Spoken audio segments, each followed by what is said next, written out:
മുഖ്യമന്ത്രിയുടെ നിയമോപദേശക പദവി എം.കെ. ദാമോദരൻ ഏറ്റെടുക്കില്ല. ചുമതല ഏറ്റെടുത്തിട്ടില്ലെന്ന് അഡീഷണൽ അഡ്വക്കേറ്റ് ജനറൽ കോടതിയെ അറിയിച്ചു. നിയമോപദേശകനെ നിയമിക്കുന്നതിൽ അപാകതയില്ലെന്ന് ഹൈക്കോടതി നിരീക്ഷിച്ചു. ഉപദേശക പദവിയെക്കുറിച്ച് വിശദമായ വാദം കേൾക്കാൻ ഹൈക്കോടതി തീരുമാനിച്ചു. വിവരങ്ങളുമായി ഉമേഷ് ചേരുന്നുണ്ട്. ഉമേഷ്, വിവരങ്ങൾ. സ്വാമി എം.കെ. ദാമോദരന്റെ നിയമനം ചോദ്യം ചെയ്ത് ബി.ജെ.പി. സംസ്ഥാന പ്രസിഡന്റ് കുമ്മനം രാജശേഖരൻ ഹൈക്കോടതിയിൽ സമർപ്പിച്ച ഹർജി പരിഗണിക്കവെയാണ് അഡീഷണൽ അഡ്വക്കേറ്റ് ജനറൽ നിലപാട് വ്യക്തമാക്കിയത്. മുഖ്യമന്ത്രിയുടെ നിയമോപദേശക സ്ഥാനം എം.കെ. ദാമോദരൻ ഏറ്റെടുത്തിട്ടില്ലെന്നും ഏറ്റെടുക്കില്ലെന്നും സർക്കാരിന് വേണ്ടി ഹാജരായ additional advocate general K Raveendran കോടതിയെ അറിയിച്ചു. മുഖ്യമന്ത്രിക്ക് നിയമോപദേശകനെ നിയമിക്കുന്നതിൽ അപാകതയില്ല എന്ന് ഹർജി പരിഗണിച്ച ജസ്റ്റിസുമാരായ തോട്ടത്തിൽ ബി രാധാകൃഷ്ണൻ, അനു ശിവരാമൻ എന്നിവർ ഉൾപ്പെട്ട ബെഞ്ച് അഭിപ്രായപ്പെടുകയും ചെയ്തിരുന്നു. അതേസമയം കേസ് തീർപ്പാക്കാൻ അറിയിച്ചപ്പോൾ ഹർജിക്കാരന്റെ അഭിഭാഷകൻ ഇതിനെ എതിർത്തു. നിയമനത്തിലെ നിയമപ്രശ്നങ്ങൾ കൂടി പരിശോധിക്കണമെന്ന് ഹർജിക്കാർ ആവശ്യപ്പെട്ടു. ഇതേ തുടർന്ന് കൂടുതൽ പരിശോധനയ്ക്കായി ഹർജി പരിഗണിക്കുന്നത് വ്യാഴാഴ്ചത്തേക്ക് മാറ്റി. സ്വാമി, കേരളത്തിൽ നിന്നും കാണാതായവരെ കുറിച്ച് അന്വേഷണം ആവശ്യപ്പെട്ട് കേരളത്തിൽ നിന്നുള്ള എം.പിമാർ പാർലമെന്റിൽ ശ്രദ്ധ ക്ഷണിക്കൽ നോട്ടീസ് അവതരിപ്പിക്കുകയാണ്. തത്സമയത്തിലേക്ക്. Somebody is trying to divide the country, somebody is trying to misuse for communal advantage. This should be controlled. The government of India come forward. Whether the government of India should state, if they have got any information regarding this student, these boys, they should come forward and they should clear the atmosphere. That's all. धन्यवाद अध्यक्ष जी। पश्चिम उत्तर प्रदेश के मेरठ में स्थित सरदार वल्लभ भाई पटेल कृषि एवं प्रौद्योगिक विश्वविद्यालय उत्तर प्रदेश के 18 जिलों को अपने से संबद्ध करते हुए 262 हेक्टेयर में फैला हुआ है, जिसमें 42.5 हेक्टेयर में फसल शोध केंद्र कार्यरत हैं। उत्तर प्रदेश के 9 कृषि जलवायु पारिस्थितिकी क्षेत्रों में से 3 क्षेत्र इस विश्वविद्यालय के कमांड एरिया में स्थित हैं। बुलंदशहर, बिजनौर जनपद के नगीना तथा बदायूं जनपद के उझानी में विश्वविद्यालय के 3 जोनल शोध स्टेशन अलग अलग कृषि जलवायु परिस्थितियों में कार्य करते हुए उत्तर प्रदेश को कृषि शोध एवं उपज में समुन्नत बना रहे हैं। विश्वविद्यालय से संबद्ध 13 कृषि विज्ञान केंद्र विश्वविद्यालय में किए जा रहे शोध को क्षेत्र के किसानों के खेतों तक पहुंचा रहे हैं। ലോക്സഭയിൽ നിന്നുള്ള തത്സമയ ദൃശ്യങ്ങളാണ് കണ്ടത്. മറ്റു വാർത്തകളിലേക്ക് കൂടി പോകുന്നു. എം.കെ. ദാമോദരൻ വിഷയത്തിൽ പ്രതിപക്ഷം എന്തുകൊണ്ട് അടിയന്തര പ്രമേയം അവതരിപ്പിച്ചില്ല എന്നത് പരിശോധിക്കുമെന്ന് കെ.പി.സി.സി. President VM. സുധീരൻ പറഞ്ഞു. എന്താണ് സംഭവിച്ചതെന്ന് പാർലമെന്ററി പാർട്ടിയോട് ചോദിക്കുമെന്നും അദ്ദേഹം പറഞ്ഞു. ദാമോദരൻ വിഷയം ശരിയായി ഉന്നയിക്കുന്നതിൽ പ്രതിപക്ഷം സഭയിൽ പരാജയപ്പെട്ടോ എന്ന ചോദ്യത്തിന് മറുപടി പറയുകയായിരുന്നു വി.എം. സുധീരൻ. അതെന്തുകൊണ്ട് സംഭവിച്ചു എന്ന് എനിക്കറിയില്ല. ഏതായാലും ഇതേ സംബന്ധിച്ച് ഞാൻ ബന്ധപ്പെട്ട ജനപ്രതിനിധികളുമായി പാർട്ടി സുഹൃത്തുക്കളുമായി ആശയവിനിമയം നടത്തുന്നുണ്ട്. പിന്നെ ആ പ്രവർത്തനങ്ങൾ അവരുടെ പ്രവർത്തനങ്ങൾ സ്വാഭാവികമായി പാർലമെൻ്ററി പാർട്ടി കൂടി വിലയിരുത്തും. പാർട്ടിയും അതേ സംബന്ധിച്ച് അവരുമായി ചർച്ച ചെയ്ത് സഭയ്ക്കകത്തും പുറത്തും ഓരോ സന്ദർഭങ്ങളിലും ഇടപെടേണ്ട സന്ദർഭങ്ങളിൽ ഫലപ്രദമായ ഇടപെടൽ നടത്തി ജനങ്ങളുടെ പ്രതീക്ഷയ്ക്കനുസരിച്ച് മുന്നോട്ട് പോകുക എന്നുള്ള ആ ലക്ഷ്യം നേടിയെടുത്ത് അതിനുവേണ്ടി നിലകൊള്ളും. മന്ത്രിസഭാ തീരുമാനങ്ങൾ വിവരാവകാശ നിയമപരിധിയിൽ ഉൾപ്പെടുത്തുന്നില്ല എന്നാരോപിച്ച് പ്രതിപക്ഷം നൽകിയ അടിയന്തര പ്രമേയത്തിന് അവതരണാനുമതി നിഷേധിച്ചു. മന്ത്രിസഭാ തീരുമാനങ്ങൾ മറച്ചുവെക്കില്ലെന്നും വ്യക്തതയ്ക്ക് വേണ്ടിയാണ് ഹൈക്കോടതിയെ സമീപിച്ചതെന്നും മുഖ്യമന്ത്രി പിണറായി വിജയൻ വ്യക്തമാക്കി. അടിയന്തര പ്രമേയത്തിന് അനുമതി നൽകാത്തതിൽ പ്രതിഷേധിച്ച് പ്രതിപക്ഷം സഭയിൽ നിന്നും ഇറങ്ങിപ്പോയി. മന്ത്രിസഭാ തീരുമാനങ്ങൾ വിവരാവകാശ നിയമപ്രകാരം നൽകുന്നില്ലെന്നാരോപിച്ച് പ്രതിപക്ഷത്തു നിന്നും വി.ഡി. സതീശനാണ് നിയമസഭയിൽ അടിയന്തര പ്രമേയത്തിന് നോട്ടീസ് നൽകിയത്. ഈ പ്രചാരണം തെറ്റിദ്ധാരണാജനകമാണെന്നും മന്ത്രിസഭാ തീരുമാനങ്ങൾ ഉത്തരവായ ശേഷമേ നൽകേണ്ടതുള്ളൂവെന്നാണ് നിയമം വ്യവസ്ഥ ചെയ്യുന്നതെന്നും മുഖ്യമന്ത്രിയുടെ മറുപടി. തീരുമാനങ്ങൾ 48 മണിക്കൂറിനകം ഉത്തരവാകും. ഇവ വെബ്സൈറ്റിൽ പ്രസിദ്ധീകരിക്കും. ഉത്തരവാകാത്തവ നൽകാൻ വ്യവസ്ഥയില്ല. സർക്കാരിന് ഒന്നും മറച്ചുവെക്കാനില്ല. ഇത് സംബന്ധിച്ച് മുഖ്യ വിവരാവകാശ കമ്മീഷണറുടെ ഉത്തരവിലെ അവ്യക്തത നീക്കാനാണ് ഹൈക്കോടതി സമീപിക്കുന്നതെന്നും മുഖ്യമന്ത്രി പിണറായി വിജയൻ പറഞ്ഞു. വിവരാവകാശ നിയമത്തെ ഏതെങ്കിലും തരത്തിൽ ദുർബലപ്പെടുത്തുക എന്ന ഒരു സമീപനം ഈ സർക്കാരിനില്ല.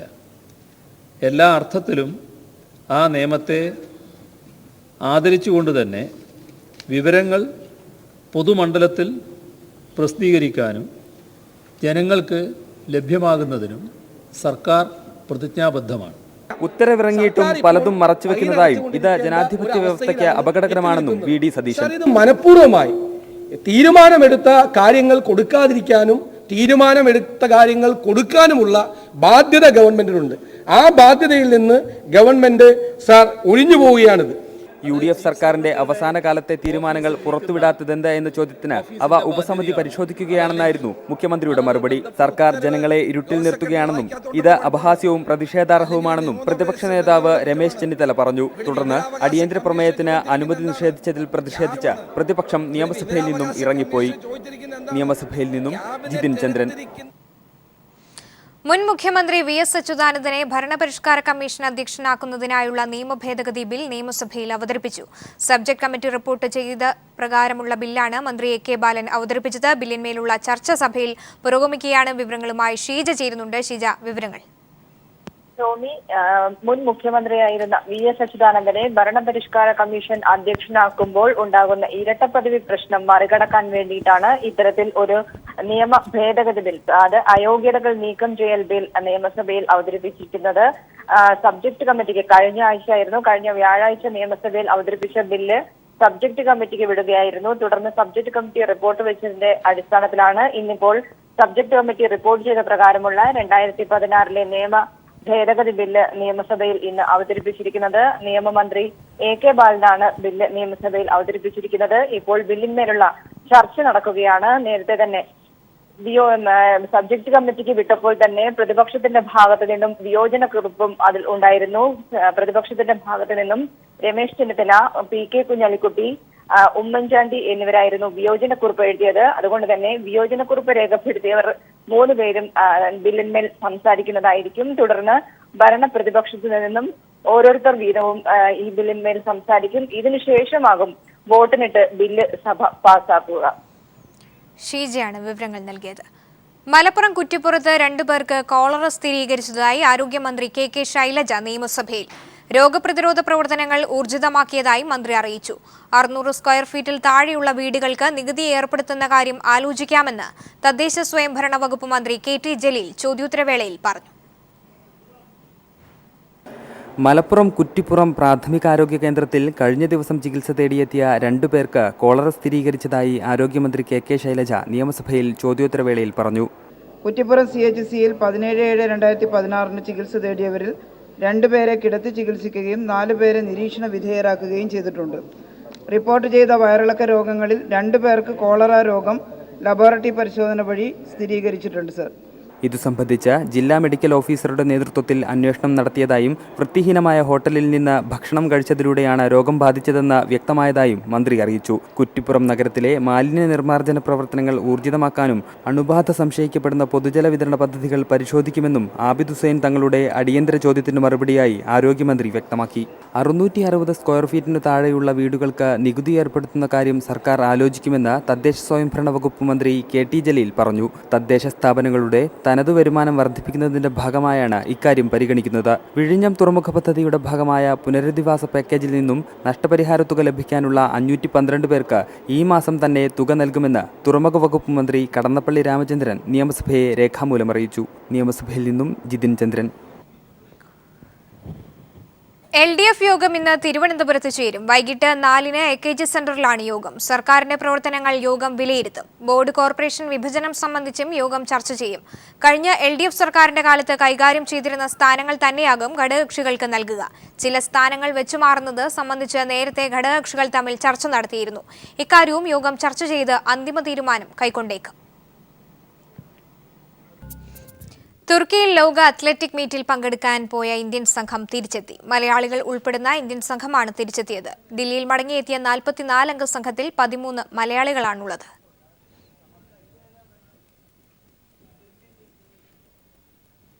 തുർക്കിയിൽ ലോക സ്കൂൾ മീറ്റിൽ പങ്കെടുക്കാൻ പോയ 186 അംഗ ഇന്ത്യൻ സംഘത്തിലെ 44 അംഗങ്ങളാണ് ഇന്ന് പുലർച്ചെയോടെ ദില്ലിയിൽ വിമാനമിറങ്ങിയത്. പട്ടാള അട്ടിമറി ശ്രമത്തിനിടെ തുർക്കിയിൽ കുടുങ്ങിയ സംഘത്തിൽ 13 അംഗ മലയാളി അത്ലറ്റുകളും തിരിച്ചെത്തി. ട്രാൻസ്ബണിൽ നടന്ന കായികമേളയെ തുർക്കിയിലെ പട്ടാള അട്ടിമറി ശ്രമം ബാധിച്ചില്ലെന്ന് മുഖ്യ പരിശീലകൻ പ്രതികരിച്ചു. ഞങ്ങൾ മത്സരം നടക്കുമ്പോൾ ഞങ്ങൾ ട്രാപ്പ് സോണിലാണ് മത്സരം നടന്നത്. ഇസ്താംബൂളിലാണ് ഈ പരിപാടി ഈ ഭീകരാക്രമണം ഉണ്ടായത്. അവിടുന്ന് ട്രാപ്പ് സോൺ 1200 കിലോമീറ്റർ ദൂരെയാണ്. അവിടെ ഭയങ്കര ഇതായിരുന്നു, കൂളായിരുന്നു, ഒരു പ്രശ്നമില്ല അവിടെ. മീറ്റിൽ പങ്കെടുക്കാനായി കഴിഞ്ഞ 10-നാണ് സംഘം തുർക്കിയിലേക്ക് പുറപ്പെട്ടത്. അധികൃതർ കൃത്യമായ സൗകര്യങ്ങൾ ഒരുക്കിയിരുന്നതായും വീട്ടുകാർക്കായിരുന്നു ആശങ്കയെന്നും താരങ്ങളും പറഞ്ഞു. വീട്ടുകാർ വിളിച്ചു പറഞ്ഞു ഇങ്ങനെയൊക്കെ അവിടെ നടക്കുന്നത്. അപ്പോഴാണ് ഞങ്ങൾ അറിഞ്ഞത്. അതുവരെ ഞങ്ങൾക്ക് ഒന്നും അറിയത്തില്ലായിരുന്നു. ഒരു വെള്ളിയടക്കം 4 മെഡലുകളുമായാണ് മലയാളി താരങ്ങൾ ദില്ലിയിൽ തിരികെ എത്തിയിരിക്കുന്നത്. നേരത്തെ തുർക്കിയിലെ ആഭ്യന്തര കലാപ സമയത്ത് കായിക സംഘം തുർക്കിയിൽ സുരക്ഷിതരെന്ന് വിദേശകാര്യ മന്ത്രാലയം അറിയിച്ചിരുന്നെങ്കിലും ആശങ്ക ബാക്കിയായിരുന്നു. കേരള സംഘം നാളെ നാട്ടിലേക്ക് മടങ്ങും. News bureau, Delhi. ബീഹാർ ഗയയിലെ ചഗർബന്ദ വനമേഖലയിൽ മാവോയിസ്റ്റുകൾ ഇന്നലെ രാത്രി നടത്തിയ ആക്രമണത്തിൽ CRPF കോബ്ര ബറ്റാലിയനിലെ 10 കമാൻഡോകൾ കൊല്ലപ്പെട്ടു. ബോംബെറിഞ്ഞ മാവോയിസ്റ്റുകൾ CRPF സംഘത്തിന് നേരെ വെടിയുതിർക്കുകയും ചെയ്തു. CRPF തിരിച്ചടിച്ചതിനെ തുടർന്ന് 3 മാവോയിസ്റ്റുകളും കൊല്ലപ്പെട്ടു. ആക്രമണ സ്ഥലത്ത് നിന്ന് ആയുധങ്ങളും സ്ഫോടക വസ്തുക്കളും കണ്ടെടുത്തിട്ടുണ്ട്. മാവോയിസ്റ്റുകൾക്കെതിരായി രൂപീകരിച്ച 205-ാം കോബ്ര ബറ്റാലിയനിൽപ്പെട്ട സംഘമാണ് ആക്രമണത്തിന് ഇരയായത്. SBTയെ SBIയിൽ ലയിപ്പിക്കുന്നതിനെതിരെ പാർലമെന്റിലും പ്രതിഷേധം. ലയനം കേരളത്തെ ബാധിക്കുമെന്ന് KK രാഗേഷ് MP ചൂണ്ടിക്കാട്ടി. രാഗേഷിന്റെ അഭിപ്രായത്തെ AK ആന്റണി പിന്തുണച്ചു. അതേസമയം അരുണാചൽ വിഷയത്തിലും പാർലമെന്റിന്റെ ഇരുസഭകളിലും ബഹളം. അരുണാചലിലെ പ്രശ്നങ്ങൾക്ക് കാരണം കോൺഗ്രസിലെ ആഭ്യന്തര കലഹമെന്ന് BJP ആരോപിച്ചു. വിവരങ്ങളുമായി സന്തോഷ് സർലിംഗ് ചേരുന്നുണ്ട്. സന്തോഷ്, വിവരങ്ങൾ. സ്വാമി, SBT SBI ലയനത്തിനെതിരെ രാജ്യസഭയിൽ ശൂന്യവേളയിലാണ് KK രാജേഷ് MP വിഷയം അവതരിപ്പിച്ചത്. കേരളത്തിന്റെ സാമ്പത്തിക സാഹചര്യങ്ങളെ തന്നെ തകിടം മറിക്കുന്നതായിരിക്കും ലയനം. കാരണം കേരളവുമായി ബന്ധപ്പെട്ട് നിൽക്കുന്ന കേരളത്തിന്റെ സാഹചര്യങ്ങൾക്ക് അനുസൃതമായുള്ള ഏക ബാങ്കാണ് SBT. വിദ്യാഭ്യാസ വായ്പയിൽ തന്നെ മറ്റു ബാങ്കുകളെ അപേക്ഷിച്ച് ഏറ്റവും കൂടുതൽ വിദ്യാഭ്യാസ വായ്പ കേരളത്തിൽ നൽകിയിരിക്കുന്നത് SBT ആണ്. അതുകൊണ്ട് തന്നെ ഇത്തരം വിഷയങ്ങളിൽ നിന്നും കേന്ദ്ര സർക്കാർ പിന്മാറണമെന്നും ലയനത്തിൽ നിന്ന് പിന്മാറണമെന്നും KK രാഗേഷ് MP അഭിപ്രായപ്പെട്ടു. രാഗേഷ് ഇക്കാര്യം പറഞ്ഞതിന് പിന്നാലെ AK ആന്റണിയും വിഷയത്തിൽ എഴുന്നേറ്റ് പിന്തുണ പ്രഖ്യാപിച്ചു. കഴിഞ്ഞ ദിവസം നിയമസഭ തന്നെ ഇക്കാര്യത്തിൽ ലയനത്തിനെതിരെ പ്രമേയം പാസാക്കിയിട്ടുണ്ട്. അതുകൊണ്ട് തന്നെ ഗൗരവമായി ഇത് പരിഗണിക്കണം എന്ന് AK ആന്റണിയും ആവശ്യപ്പെടുകയുണ്ടായിരുന്നു. തപൻ സിംഗ്, ജയറാം രമേശ് തുടങ്ങിയവരും ഇക്കാര്യത്തിൽ പിന്തുണ അറിയിച്ചതോടുകൂടി ഉപാധ്യക്ഷൻ ഈ വിശദമായ ചർച്ചയ്ക്ക് അംഗങ്ങൾക്ക് നോട്ടീസ് നൽകാം എന്ന് അറിയിക്കുകയും ചെയ്തു. അരുണാചൽ വിഷയത്തിലാകട്ടെ ലോക്സഭയിലാണ് ഏറെ ബഹളമുണ്ടായത്. ലോക്സഭയിൽ അടിയന്തര പ്രമേയത്തിന് കോൺഗ്രസ് നോട്ടീസ് നൽകി. കേന്ദ്ര സർക്കാരിന് വലിയൊരു തിരിച്ചടിയാണ് അരുണാചൽ പ്രദേശ് വിഷയത്തിൽ സുപ്രീം കോടതിയുടെ ഉത്തരവ്. ജനാധിപത്യം നിലനിർത്താൻ സുപ്രീം കോടതിക്ക് ഇടപെടേണ്ടി വന്നുവെന്നും കോൺഗ്രസ് കുറ്റപ്പെടുത്തുകയുണ്ടായി. എന്നാൽ BJP ഇതിനെ ശക്തമായി എതിർത്തു. കേന്ദ്ര ആഭ്യന്തരമന്ത്രി രാജ്നാഥ് സിംഗ് തന്നെ വിഷയത്തിൽ നിലപാട് വ്യക്തമാക്കി. കോൺഗ്രസിനുള്ളിലെ ആഭ്യന്തര കലഹമാണ് അരുണാചലിലും ഉത്തരാഖണ്ഡിലും സർക്കാർ നിലംപൊത്താൻ കാരണം. സ്വന്തം ബോട്ടിൽ വിള്ളൽ വീഴുന്നതിന് ജലത്തെ കുറ്റം പറഞ്ഞിട്ട് കാര്യമില്ല എന്നൊരു ഉപമയാണ് ആഭ്യന്തരമന്ത്രി രാജ്നാഥ് സിംഗ് വ്യക്തമാക്കിയതും. ജനകീയ സർക്കാരുകളെ പിരിച്ചുവിടുന്ന ഒരു ചരിത്രമുള്ളത് കോൺഗ്രസിനാണെന്നും രാജ്നാഥ് കുറ്റപ്പെടുത്തിയിട്ടുണ്ട്. ഇത് ഏറെ ബഹളത്തിന് ഇടയാക്കി. കോൺഗ്രസ് അംഗങ്ങൾ പ്രതിഷേധിച്ചുകൊണ്ട് ഇറങ്ങിപ്പോയി. സന്തോഷ് സർലിംഗ് ആണ് വിവരങ്ങൾ നൽകിയത്. രാജ്യത്ത് ഇരട്ട ജീവപര്യന്ത ശിക്ഷ വേണ്ടെന്ന് സുപ്രീം കോടതി. ഒരാൾക്ക് ഒരു ജീവപര്യന്ത ശിക്ഷ തന്നെ പര്യാപ്തമാണെന്നും സുപ്രീം കോടതി ഭരണഘടനാ ബെഞ്ച് വ്യക്തമാക്കി. തമിഴ്നാട്ടിൽ 8 പേരെ കൂട്ടക്കൊല നടത്തിയയാൾക്ക് 8 ജീവപര്യന്ത ശിക്ഷ വിധിച്ച മദ്രാസ് ഹൈക്കോടതി വിധി ചോദ്യം ചെയ്തുള്ള ഹർജിയിലാണ് സുപ്രീം കോടതിയുടെ സുപ്രധാന വിധി. തമിഴ്നാട്ടിൽ ഭാര്യയടക്കം 8 പേരെ കൂട്ടക്കൊല നടത്തിയ മുത്തുലിംഗം എന്നയാൾക്ക് മദ്രാസ് ഹൈക്കോടതി 8 ജീവപര്യന്ത ശിക്ഷ വിധിച്ചിരുന്നു. ഓരോ കൊലയ്ക്കും ഓരോ ജീവപര്യന്ത ശിക്ഷയെന്ന പരാമർശത്തിലായിരുന്നു അന്ന് മദ്രാസ് സെഷൻസ് കോടതി വിധി മദ്രാസ് ഹൈക്കോടതിയും ശരിവച്ചത്. ഈ വിധി ചോദ്യം ചെയ്ത് മുത്തുലിംഗം സമർപ്പിച്ച ഹർജി പരിഗണിച്ചാണ് സുപ്രീം കോടതിയുടെ വിധി. ചീഫ് ജസ്റ്റിസ് TS ഠാക്കൂർ അധ്യക്ഷനായ ഭരണഘടനാ ബെഞ്ചിന്റേതാണ് സുപ്രധാന വിധി. ഒരാൾക്ക് ഒരു ജീവിതമേ ജീവിക്കാൻ കഴിയൂ. അതിനാൽ ഒരു ജീവപര്യന്ത ശിക്ഷ തന്നെ പര്യാപ്തമാണ്. അതിനാൽ ഇരട്ട ജീവപര്യന്ത ശിക്ഷ വേണ്ടെന്നും കോടതി ഉത്തരവിട്ടു. കുറ്റകൃത്യത്തിന്റെ സ്വഭാവം കണക്കിലെടുത്ത് പ്രതികൾക്ക് ജീവപര്യന്ത ശിക്ഷയുടെ കാലാവധി നീട്ടി നൽകുന്നതിൽ തെറ്റില്ലെന്നും കോടതി ചൂണ്ടിക്കാട്ടി. കുറ്റകൃത്യങ്ങളുടെ സാഹചര്യം കണക്കിലെടുത്ത് ജീവപര്യന്ത ശിക്ഷയിന്മേൽ സെഷൻസ് കോടതികൾക്ക് നിലപാടെടുക്കാമെന്നും സുപ്രീം കോടതി ഭരണഘടനാ ബെഞ്ച് ചൂണ്ടിക്കാട്ടി. News bureau, Delhi. കേരളത്തിൽ വീണ്ടും ഹൃദയമാറ്റ ശസ്ത്രക്രിയ. കാറിടിച്ചു മരിച്ച സ്കൂൾ വിദ്യാർത്ഥിയുടെ ഹൃദയവുമായി നാവികസേനയുടെ വിമാനം കൊച്ചിയിലെത്തി. വാഹനാപകടത്തിൽ മരിച്ച വിശാലിന്റെ അവയവങ്ങൾ 4 പേർക്ക് പുതുജീവൻ നൽകും. വിവരങ്ങളുമായി ഇപ്പോൾ സമീർ ചേരുന്നു. സമീർ, ഹൃദയവുമായിട്ടുള്ള വാഹനം കൊച്ചിയിൽ എത്തിക്കഴിഞ്ഞു. മറ്റു വിവരങ്ങൾ എന്തൊക്കെയാണ്? സോമി, അല്പസമയം മുമ്പാണ് ഈ പ്രത്യേകമായിട്ടുള്ള വിമാനം മുഖ്യമന്ത്രി ഇടപെട്ട് പ്രത്യേകം സജ്ജീകരിച്ചിട്ടുള്ള വിമാനം അല്പസമയം മുമ്പാണ് കൊച്ചിയിൽ എത്തിയത്. അതിപ്പോൾ ഹൃദയവും കൊണ്ട് ഇപ്പോൾ ആശുപത്രിയിൽ എത്തിയിരിക്കുന്നു. ലിസി ആശുപത്രിയിലാണ് ഹൃദയ ശസ്ത്രക്രിയ നടക്കുന്നത്. അതോടൊപ്പം തന്നെ ഇവിടെ ഈ പ്രത്യേകമായിട്ടുള്ള വിദഗ്ധരുടെ ഒരു സംഘം തന്നെ രാവിലെ 6:30 തിരുവനന്തപുരത്തേക്ക് പോയിരുന്നു. ഈ പരിശോധനകളെല്ലാം പൂർത്തിയാക്കിയ ശേഷം അല്പസമയം മുമ്പ് അവരിവിടെ എത്തുകയും ചെയ്തു. ഡോക്ടർ ജോസ് ചാക്കോ പെരിയപുരത്തിന് നേതൃത്വത്തിലുള്ള 7 അംഗ വിദഗ്ധ സംഘമാണ് ഈ ഹൃദയ ശസ്ത്രക്രിയയുമായിട്ട് മുന്നോട്ട് പോകുന്നത്. 1:15 അല്പസമയം മുമ്പാണ് ഇവിടെ എത്തിച്ചത്. ഇപ്പോൾ അത് ആശുപത്രിയിലേക്ക് പ്രത്യേകം സജ്ജീകരിച്ചിട്ടുള്ള ആശുപത്രിയുടെ ആ റൂമിലേക്ക് ഈ ഹൃദയ ശസ്ത്രക്രിയക്കായിട്ട് മാറ്റിയിരിക്കുന്നു. തൃശൂർ സ്വദേശിനിയായിട്ടുള്ള സന്ധ്യ എന്ന യുവതിക്കാണ് ഈ ഹൃദയം മാറ്റിവെക്കുന്നത്. തിരുവനന്തപുരത്ത് മസ്തിഷ്കാഘാതം സംഭവിച്ച 15 വയസ്സുകാരനായിട്ടുള്ള വിശാലിന്റെ ഹൃദയം പൂർണ്ണ യോഗ്യമാണ് എന്ന് പരിശോധനയിൽ കണ്ടെത്തിയ സാഹചര്യത്തിലാണ് ഇങ്ങോട്ട് കൊണ്ടുവരുന്നതും തുടർന്ന് ഇപ്പോൾ ആശുപത്രിയിൽ അതിന്റെ ഹൃദയ ശസ്ത്രക്രിയ ആരംഭിക്കുകയും ചെയ്തിരിക്കുന്നു. ഏതായാലും ഇനി 3 മണിക്കൂറോളം നീളുന്ന ഒരു ശസ്ത്രക്രിയയാണ് എന്നാണ് ആശുപത്രി അധികൃതർ അറിയിച്ചിരിക്കുന്നത്. തൃശൂർ സ്വദേശിനിയായിട്ടുള്ള ഈ സ്ത്രീക്ക് അവരുടെ പ്രസവാനന്തരമായിരുന്നു ഇവരുടെ ഹൃദയം തകരാറിലാവുന്നത്. അതിനുശേഷം ഏറെ നാളായി അവർ ചികിത്സയിലായിരുന്നു. തീർത്തും നിർജ്ജനായിട്ടുള്ള ഒരു കുടുംബ അംഗമാണ് ഈ സന്ധ്യ. അവരുടെ ഭർത്താവ് പ്രമോദ് അടക്കമുള്ളവർ ഇപ്പോൾ ആശുപത്രിയിലുണ്ട്. ഏതായാലും അല്പസമയം മുമ്പ് എത്തിച്ച ഹൃദയം ഇപ്പോൾ പ്രത്യേകം സജ്ജീകരിച്ചിട്ടുള്ള ഓപ്പറേഷൻ തിയേറ്ററിലേക്ക് മാറ്റിയിട്ടുണ്ട്. ഇപ്പോൾ ഡോക്ടർമാരുടെ രക്തസംഘം അടങ്ങുന്ന ഡോക്ടർമാരുടെ നേതൃത്വത്തിൽ ഹൃദയ ശസ്ത്രക്രിയ ആരംഭിച്ചിരിക്കുന്നു. ടോമി സമീറാണ് വിവരങ്ങൾ നൽകിയത്.